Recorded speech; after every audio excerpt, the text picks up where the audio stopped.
கிறிஸ்துவுக்குள் பிரியமானவர்களே, இந்த நாளுக்கான தினசரி தியான வசனம் மத்தேயு எழுதின சுவிசேஷம் 11வது அதிகாரம் 2வது வசனம். மத்தேயு 11:2, மேத்யூ 11:2.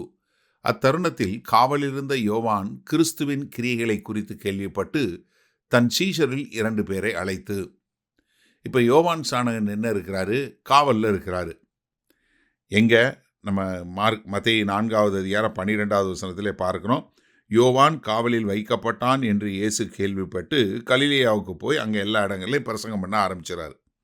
எதற்காக இவர் கைது செய்யப்படுறாரு? நீங்கள் மத்தேயு 14வது அதிகாரத்தில் 3வது வசனத்தில் பார்த்தீங்கன்னா, ஏரோது தன் சகோதரனாகிய பிலிப்புவின் மனைவி ஏரோதியாளின் நிமித்தம் யோவானை பிடித்து கட்டி காவலில் வைத்திருந்தான். என்ன? காற்பங்கு தேசாதிபதி என்று சொல்லக்கூடிய ஏரோது அவர் என்ன பண்ணுறாரு? தன்னுடைய ஒன்றுவிட்ட சகோதரனாகிய பிலிப்பினுடைய மனைவியை என்ன பண்ணுறாரு? அவளை விவாகரத்து பண்ண வச்சு அவளை கல்யாணம் கட்டி அவர் வச்சிருக்கிறாரு. அதனால் அதை குறித்து இங்கே அவர் கண்டனம் பண்ணதுனால இப்போ அவர் காவலில் வைக்கப்பட்டிருக்கிறார்.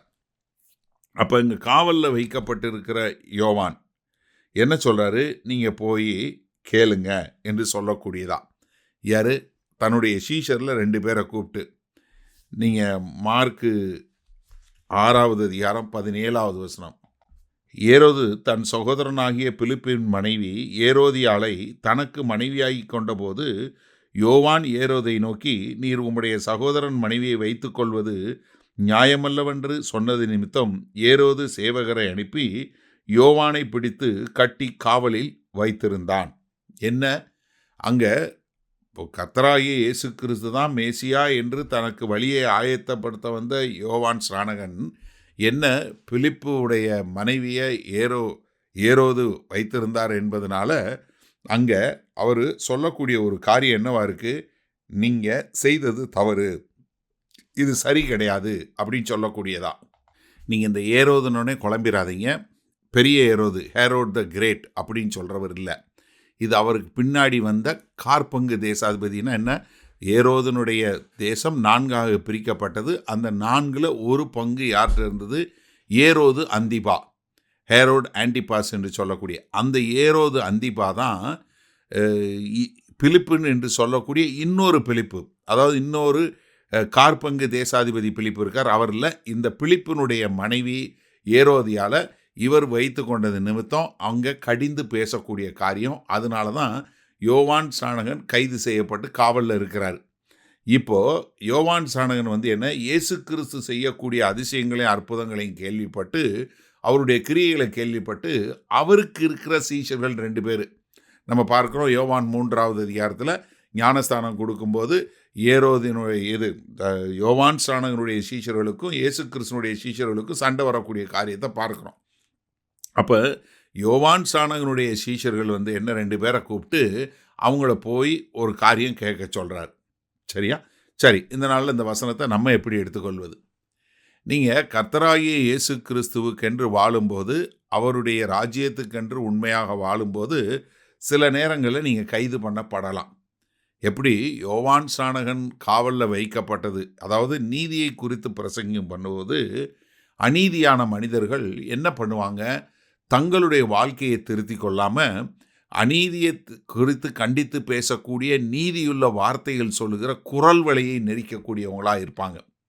எந்த ஒரு சமுதாயமும் அநீதியான காரியங்களை கண்டித்து சொல்லக்கூடிய சத்தத்தை எப்போ கேட்கும் தெரியுமா? எந்த சமுதாயம் தேவனுக்கு பயந்த சமுதாயமாக இருக்கோ அந்த சமுதாயம்தான் அநீதியான காரியங்களை குறித்து கண்டிக்கும்போது அதற்கு கீழ்ப்படிந்து தன்னை மாற்றும். ஆனால் தேவ பயம் இல்லாத ஒரு சமுதாயம் அநீதியான காரியங்களை குறித்து நீங்கள் பிரசங்கிக்கும்போது அந்த குரல் வலையை நெரிக்கும். அந்த சத்தம் வரவிடாதபடி அவர்களை கொலை செய்யக்கூடிய காரியத்தில் கொண்டு போய் சேர்க்கும். இதை நம்ம சரித்திரம் முழுவதும் பார்க்க முடியும். அந்த ஒரு காரியம்தான் இங்கே யோவான் ஸ்நானகனுக்கு நடக்கக்கூடிய ஒரு காரியம். அப்போ யோவான் ஸ்நானகனுக்கு நடந்தது, அதற்கு பின்பாக கர்த்தராகிய இயேசு கிறிஸ்துக்கு நடந்தது, அதற்கு பின்பாக அவருடைய திருச்சபையில் உள்ள அப்போஸ்தலர் நடந்தது, அதற்கு பின்பாக அவருடைய சீஷர்களுக்கு நடந்தது. அது இன்றைக்கும் நம்ம இந்த 2025 இருக்கிற நமக்கு இன்றைக்கும் அந்த காரியங்கள் நடைபெற்று கொண்டு தான் இருக்கிறது. அதனால் நம்ம எப்பெல்லாம் நீதியான காரியங்களை குறித்து பிரசங்கிக்கிறோமோ, நீதியான காரியங்களை பிரசங்கித்து அநீதியான காரியங்களை கண்டிக்கும்போது, அநீதியான காரியங்கள் உங்களுடைய குரல் வழியை நெளிக்கும், முடிந்தால் உங்களையும் கொலை செய்யும். அதனால் நம்ம எந்த ஒரு ஒப்புரவும் இல்லாமல், எந்த ஒரு கலப்பும் இல்லாமல், எந்த ஒரு சமரசம் செய்யாமல் சத்தியத்தை சத்தியமாக பேசுவோமா? மகா கிருபையும் இரக்கம் நிறைந்த எங்கள் அன்பின் தகப்பனே, சத்தியத்தை சத்தியமாக அறிவிக்கும்போது வரக்கூடிய பாடுகள், போராட்டங்கள், நிந்தைகள் எதுவாய் இருந்தாலும் அதையெல்லாம் மேற்கொண்டு உமக்கென்று உண்மையாய் வாழ எங்களை அர்ப்பணிக்கிறோம். மீட்பரும் இரட்சகருமாகிய இயேசு கிறிஸ்துவின் மூலம் ஜெபிக்கிறோம் ஜீவனுள்ள வல்ல பிதாவே, ஆமேன். கர்த்தர் உங்களை ஆசீர்வதிப்பாராக. நாம் இன்று மாலை மன்னால சந்திப்போம்.